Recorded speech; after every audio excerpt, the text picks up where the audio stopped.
الحمد لله والصلاة والسلام على رسول الله وعلى آله وأصحابه ومن سار على هداه. قال سبحانه وتعالى: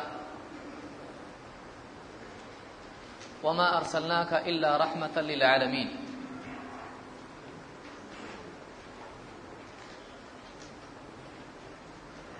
ایک مسلمان کے لیے بلکہ ایک انسان کے لیے نجات کی لازمی شرط یہ ہے کہ وہ محمد الرسول اللہ صلی اللہ علیہ وسلم کے مقام اور مرتبے کو پہچانے. ایک انسان دنیا میں اللہ کا محبوب اور آخرت میں نجات اور جنت کا حقدار نہیں ہو سکتا ہے جب تک کہ وہ محمد عربی صلی اللہ علیہ وسلم کی شان کو نہ جانے. لیکن آپ صلی اللہ علیہ وسلم کا اکرام، آپ کے مقام کو پہچاننا، یہ صرف زبانی دعووں سے نہیں ہوتا ہے، بلکہ اس کے لیے ایمان اور عمل کی شرط اور اس کے لیے ایمان و عمل کا ثبوت پیش کرنا پڑتا ہے. کہ ایک انسان کی زندگی میں ایمان نہ ہو اور وہ نبی کا احترام کرے. عرب کے لوگوں میں بہت سارے لوگ جو ایمان نہیں لائے، جیسے ابو طالب ہیں، نبی صلی اللہ علیہ وسلم کا احترام کرتے تھے، آپ کی شان کو سمجھتے تھے، آپ کی تعریف کرتے تھے، لیکن آپ پر ایمان نہیں لائے، آپ کی لائی ہوئی شریعت کو انہوں نے قبول نہیں کیا. تو آپ کی ذات کا احترام انہوں نے کیا، لیکن آپ کی بات اور آپ کی شریعت کو قبول نہیں کیا. تو صرف آپ کی شان کو اس طرح سے پہچاننا یہ اللہ کے نزدیک قابل قبول نہیں ہوا. اور آپ جانتے ہیں کہ جہنم میں سب سے ادنا عذاب ابو طالب کے لیے ہے، اور اللہ کے نبی صلی اللہ علیہ وسلم نے فرمایا کہ اگر میری سفارش نہیں ہوتی تو جہنم کے سب سے نچلے درجے میں ہوتے ہیں. مسلم کی روایت اگر آپ دیکھیں تفصیل سے، ساری روایت امام مسلم نے ذکر کی اس باب میں. تو بہرحال انسان کی نجات کے لیے لازم ہے کہ وہ اللہ کے نبی صلی اللہ علیہ وسلم کے مقام و مرتبے کو پہچانے، آپ پر ایمان لائے، اور آپ صلی اللہ علیہ وسلم جو دین لے کر آئے ہیں اس دین کو ظاہراً و باطناً قبول کرے، اندر سے بھی قبول کرے، باہر سے بھی اس کا اہتمام کرے. اور یہ جو ہمارا درس ہے وہ اسی سلسلے میں کہ اللہ کے نبی صلی اللہ علیہ وسلم کی عظمت ایک انسان کے دل میں پیدا ہو جائے، اور جن کے دلوں میں پہلے سے عظمت ہے، اللہ کا احسان ہے، ایمان والے ہیں، اس عظمت کا پھر سے ایک اعادہ ہو جائے، اس کی تجدید ہو جائے. کہ بار بار جب آدمی سنتا ہے ان حدیثوں کو، آیتوں کو جن میں اللہ کے نبی صلی اللہ علیہ وسلم کا مقام و مرتبہ اللہ تعالیٰ نے بیان کیا ہے اور خود آپ نے بیان کیا ہے، تو بار بار اس کو سننے سے دل میں دوبارہ وہ جذبات اور کیفیات پیدا ہوتی ہیں اور ایمان قوی ہو جاتا ہے. کیونکہ آدمی کا ایمان نبی کی تعظیم سے جڑا ہوا ہے. جس دل سے نبی صلی اللہ علیہ وسلم کی تعظیم نکل جائے اس دل سے ایمان نکل جاتا ہے. بلکہ اللہ تعالیٰ نے اللہ کے نبی صلی اللہ علیہ وسلم کی موجودگی میں اونچی آواز سے بات کرنا، یہ بھی عمل ایسا بتایا کہ اس سے تمہارے اعمال سب کے سب برباد ہو سکتے ہیں. آپ سوچیے، نبی کی موجودگی میں اونچی آواز سے بات کرنا بھی اعمال کو برباد کر سکتا ہے. نبی کی شان میں گستاخی آدمی کو ہمیشہ کے لیے برباد کر دیتی ہے.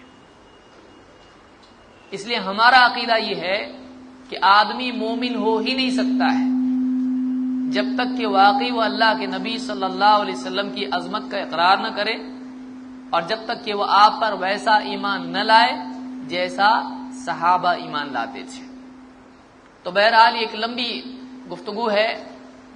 آج جو ہم جس موضوع پر گفتگو کر رہے ہیں وہ اللہ کے نبی صلی اللہ علیہ وسلم کے خصائص ہیں کہ وہ خوبیاں، وہ فضیلتیں، وہ خاص خاص شرف کی چیزیں جو اللہ تعالیٰ نے اپنے نبی محمد رسول اللہ صلی اللہ علیہ وسلم کو عطا فرمائی تھی وہ کیا ہیں، جن میں سے کچھ چیزیں ہم دیکھ چکے ہیں. انہی میں سے آگے صفحہ نمبر میں سمجھتا ہوں 21 پر ہم ہیں. اللہ کے رسول صلی اللہ علیہ وسلم فرماتے ہیں اذا كان يوم القيامة كنت امام النبيين وخطيبهم وصاحب شفاعتهم غیر فخر، کہ جب قیامت کا دن ہوگا تو میں سارے نبیوں کا امام ہوں گا اور ان کی طرف سے خطیب ہوں گا. خطیب خطابت کرنے والا، بات کرنے والا ہے. سارے نبیوں کا امام، سارے نبیوں کا خطیب، ان کی طرف سے بات کرنے والا ہے.